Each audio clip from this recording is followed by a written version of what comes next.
دیکھیں اس کا جو سمپل جواب یہ ہے، گیون جو ہمارا پاسٹ کے کچھ ہفتوں کا جو ایکسپیرینس رہا ہے کہ جب تک ڈاٹڈ لائنز کے اوپر دستخط ہو نہیں جاتے تو سیئنگ از بلیونگ، اس وقت تک آپ کچھ کہہ نہیں سکتے کہ کیا ہے. لیکن جو آج کے بھی واقعات ہیں اور اوور آل اگر آپ اس کو دیکھیں تو اس کا یہ مطلب ہے کہ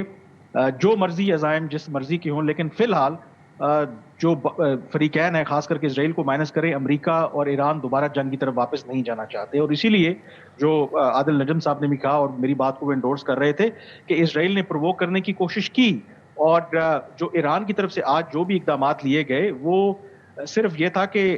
بتانا یہ تھا، ایک کلیئر میسج دینا تھا امریکہ کو کہ اگر یہ معاملہ یہاں پہ نہیں رکے گا تو پھر مجبوراً ہمیں کچھ ایسی کارروائی کرنی پڑے گی کہ سارے معاملات جو ہیں پھر خراب ہو جائیں گے. اور پھر ظاہر ہے کہ ان کا ٹائملی، وہ میرے خیال میں ایران کا ایک میسج تھا جو ٹرمپ کو سمجھ آ گیا کہ معاملات اب دوسری طرف جا رہے ہیں. تو over all I still believe, میرا خیال ہے کہ جیسے عادل نجم صاحب بھی کہہ رہے ہیں، کم از کم جو ابتدائی ایک ایم او یو ہے نا، وہ تو کسی حد تک، وہ آج ہو کل ہو ایک ہفتے کے بعد ہو، وہ تو ایک مرتبہ ضرور سائن ہوگا. ہاں کیا وہ اگلے فیز میں حتمی جو ایک معاہدہ ہے وہ اس کی شکل اختیار کرے گا،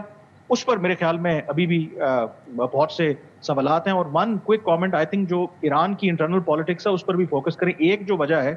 کہ جو مجھے بھی سمجھ آئی ہے، جو مجھے پتا چلا ہے کہ وہاں پر آبویسلی ایران کے جو سپریم لیڈر ہیں وہ حتمی اتھارٹی ہیں اپیرنٹلی، لیکن ان کی جو ایک سپریم نیشنل سیکیورٹی کاؤنسل ہے وہ